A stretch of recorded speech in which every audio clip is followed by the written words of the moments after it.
আমি মনে করি এটাই যে দুনিয়ার মধ্যে এমন কোনো বশীকরণ যদি থেকে থাকে স্বামী স্ত্রীর জন্য প্রযোজ্য বা প্রেমিক প্রেমিকার জন্য প্রযোজ্য, তাহলে আমি মনে করব যে এই মন্ত্র নিজ এবং এই মন্ত্র এই দ্রব্য গুণ দ্বারা যে তন্ত্রক্রিয়া করা হয়, এই তন্ত্রের নিজ এই তন্ত্র কখনো কোনো দিনই মিস হবে না, এটা আমি গ্যারান্টি দিয়ে বলতে পারি।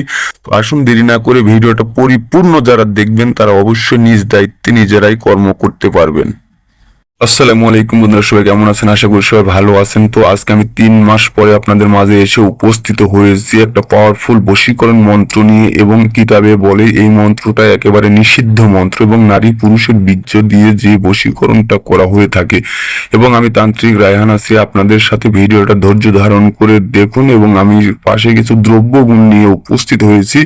এখানে অনেকগুলো বিষয় আছে, এখানে মনামণি আছে, অষ্টমণি আছে, ময়ূরমণি আছে, পিপরমণি আছে, হস্তিমণি আছে, চন্দ্রমণি আছে, আউট চন্ডাল, দাউদ চন্ডাল, ভাই চন্ডাল, বোন চন্ডাল, রাহু চন্ডাল এবং চোখাচোখি অনেকগুলো জিনিস আছে। তো আলাদা আলাদা রঙের, আলাদা আলাদা বর্ণের এবং আলাদা আলাদা নামের এবং আলাদা আলাদা কর্মের জন্য হয়ে থাকে। তো আমি এগুলো বিষয় নিয়ে আলাদা আলাদা পার্ট তৈরি করে আপনাদের মাঝে নিয়ে উপস্থিত হব। এবং এই সকলের কোনটার কি নাম আপনারা যদি জেনে থাকেন তাহলে অবশ্যই আমাকে জানাবেন। তো আমি জানি উত্তরবঙ্গের মধ্যে অধিকাংশ লোকজনই এটার নাম জানেন না, তো আবার অনেকেই জেনে থাকবেন। তো যারা জানে তারা অবশ্যই অভিজ্ঞ ব্যক্তি। তো যাই হোক, আজকের যে বিষয়টা নিয়ে আমি আপনাদের মাঝে উপস্থিত হয়েছি, এটি একটি নিষিদ্ধ মন্ত্র, তবুও দিয়ে যাচ্ছি, অন্যায়ভাবে প্রয়োগ করবেন না। ধন্যবাদ। স্বামী স্ত্রী প্রেমিক প্রেমিকা অর্থাৎ স্বামী স্ত্রীর জন্য এই মন্ত্রটা এবং এই দ্রব্য গুণ দিয়ে কর্ম, কারণ এই দ্রব্য গুণ যেহেতু আমি সাইটে দিয়ে রাখছি, এই দ্রব্য গুণ দ্বারা কিন্তু এই বশীকরণটা হয়ে থাকে স্বামী স্ত্রী ক্ষেত্রে এবং প্রেমিক প্রেমিকার ক্ষেত্রে। আমি আসছি 2.5 থেকে 3 মাস পরে ভিডিও নিয়ে। আমি সময়ের সাথে পাড়ি দিয়ে না পারার কারণে আমি আপনাদের মাঝে ভিডিও নিয়ে উপস্থিত হতে পারিনি। তবে আজকের মন্ত্রটা কিন্তু খুবই পাওয়ারফুল একটা মন্ত্র। ধৈর্য ধারণ করে চ্যানেলটি সাবস্ক্রাইব করে দিয়ে ভিডিওটা ধৈর্য ধারণ করে দেখুন, হয়তোবা আপনাদের কাজে আসবে। আর এটা আমি দৃঢ়ভাবে বলতে পারি, এই তন্ত্রমন্ত্র কখনো মিস হবে না, বিশেষ করে স্বামী স্ত্রীর ক্ষেত্রে যদি কর্ম করে থাকেন।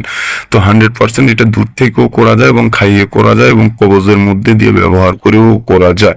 তো সমস্ত বিষয় নিয়ে কথা বলবো, আর এই জন্য আমার ভিডিওগুলো বড় হয়ে থাকে। আপনারা যদি ধৈর্য ধারণ করে না দেখেন, অন্য ইউটিউবারের মতন যদি ভিডিও মনে করেন, তাহলে কোনোদিন তন্ত্রমন্ত্র দিয়ে কোনো কাজই আপনারা সফলতাভাবে করতে পারবেন না। শুধুমাত্র তন্ত্রমন্ত্র দেখাটাই হবে ভিডিওতে, এ দিয়ে কোনোদিন কর্ম করতে পারবেন না। তো যাই হোক, মন্ত্রটা আমি আপনাদেরকে পড়ে শুনিয়ে দিচ্ছি এবং মন্ত্রটা কিভাবে ব্যবহার করবেন এই বিষয়টা নিয়েও আমি আপনাদের মাঝে আলোচনা করব। মন্ত্রটা হচ্ছে, কামিনীর কাম তুই কামের জলে মরে, অমুক এর দেহে ছিল কাম পানি বাহিরে আনিলোকে, কুজ্ঞান বেটায় কুজ্ঞান সারে, অমুকের দেহে যেন কাম বানে ধরে, কামিনী মোহিনী একই দ্বারে বয়, কামাখ্যা দেবীর বর লইয়া কামাখ্যা নামে দেই সপিয়া, অমুকের দেহে গিয়া কামের পানি কামলীলা কর, অমুকের কাম পানির টানে অমুক ছটপটায়ে কথা কয়, না কহিলে। সেটা একটু বুঝিয়ে দিই আমি আপনাদেরকে। তো না কহিলে হয় দুনিয়ায় বোবার, ডাকিনী যোগিনী কামের পানিতে করিয়া ভর, জলদি গিয়া অমুককে ধর, দোহাই লাগে কামিনী মোহিনী দোহাই লাগে কালী, যদি বাক্য ছুটে কামাখ্যা দেবীর কলিজা ফাটে। তো যাই হোক, মন্ত্রটা আমি আপনাদেরকে একটু সুন্দরভাবে বুঝিয়ে দিচ্ছি, নয়তো আপনারা বুঝতে পারবেন না, কারণ মন্ত্র বলতে গিয়ে এক জায়গায় ভুল হয়ে গিয়েছিল।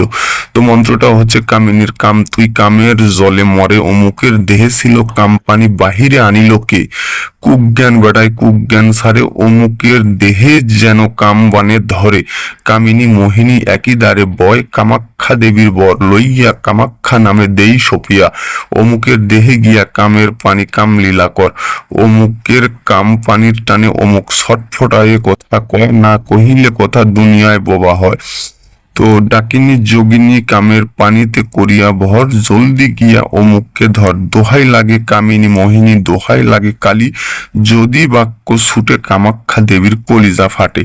এই যে মন্ত্র আপনারা দেখতে পাচ্ছেন, আর বিশেষ করে আমি তান্ত্রিক রায়হান রাজশাহী থেকে বলছিলাম, এটা আমার পার্সোনাল যোগাযোগ নাম্বার। তো এই যে দ্রব্যগুণ, এই জায়গাতে আপনারা স্পষ্টভাবে দেখতে পাবেন, এখানে মনামণি আছে, অষ্টমণি আছে, ময়ূরমণি আছে, পিপারমণি আছে, হস্তিমণি আছে, চন্দ্রমণি আছে। এখানে অনেকগুলো নামের জিনিসপত্র আছে, এগুলো আমি ধীরে ধীরে হচ্ছে পার্ট বাই পার্ট আপনাদেরকে দিয়ে দিব। তো এইগুলো কেন লাগবে আমি আপনাদেরকে একটু পরিশেষে বুঝিয়ে দেব। আসুন এই মন্ত্রটা কিভাবে প্রয়োগ করতে হয়। তো মন্ত্রটা প্রয়োগ করতে গেলে এটা নিষিদ্ধ মন্ত্র, তাই এর প্রয়োগ বিধি খুবই গোপন। প্রথমে যে বশীকরণ করতে চায় তার বীর্য বাহির করে নিতে হবে, পরে যাকে বশীকরণ করিতে চায় তার পুতুলে বা ছবিতে দিয়ে মন্ত্র জপ এবং নারী পুরুষ যেই হোক ডাকিনী যোগিনীর নামে বীর্য উৎসর্গ করে দিতে হবে। ফলে তারা মন্ত্রের কথা অনুযায়ী কাজ করে দিতে বাধ্য থাকিবে। ধন্যবাদ। তান্ত্রিক রায়হান, যে কোনো কাজ বা পরামর্শের জন্য আপনারা চাইলে যোগাযোগ করতে পারেন। তো এখন আমি আপনাদেরকে এই মন্ত্রের বিশেষত্বটা একটু সুন্দরভাবে বলে দিই। যারা ভিডিও থেকে বের হয়ে গিয়েছেন তারা আসলে ভুল করে ফেলছেন। তো মন্ত্রের বিশেষত্ব এটাই যে যখন আপনি আপনার এই যে গোপন একটা বিষয়, আপনার শুক্রাণু বলেন বা শুক্র বলেন বা বীর্য বলেন, এটা যখন আপনি ছবির মধ্যে বা পুতুলের মধ্যে দিয়ে দিলেন তখন অবশ্যই এটা আপনি কুফর করলেন।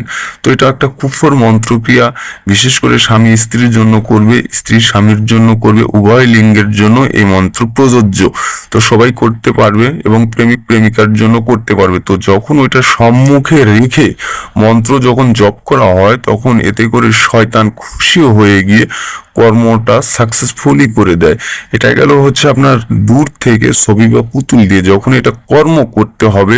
এই যে এখানে অনেকগুলো দ্রব্য গুণ আছে যা কিনা একটা কবজের মধ্যে ব্যবহার করতে হয় এবং অনেক ক্রিয়া আছে খাওয়ানোর মধ্যে দিয়ে করা হয়ে থাকে। তবু এগুলো তন্ত্রশাস্ত্র গোপন বিষয় আমি বলছি না আজকে। তো যারা জ্ঞানীমান ব্যক্তি তারা অবশ্যই বুঝতে পারবেন যে আসলে আমি কি বলতে চাচ্ছি বা কি বোঝাতে চাচ্ছি। তো অনেকেই জানেন এবং অনেকেই জানেন না, হয়তো বা পরিপূর্ণ না জেনেও কাজ করেন কিন্তু কাজ হয় না। তো এই কাজটা কখনোই মিস হবে না, আমি তান্ত্রিক রায়হান বলে যাচ্ছি আজকে আপনাদেরকে। তো যাই হোক, আজকের ভিডিওটা এ পর্যন্তই। সবাই ভালো থাকবেন, সুন্দর থাকবেন, সুস্থ থাকবেন। দেখা হচ্ছে পরের ভিডিওতে। খোদা হাফেজ।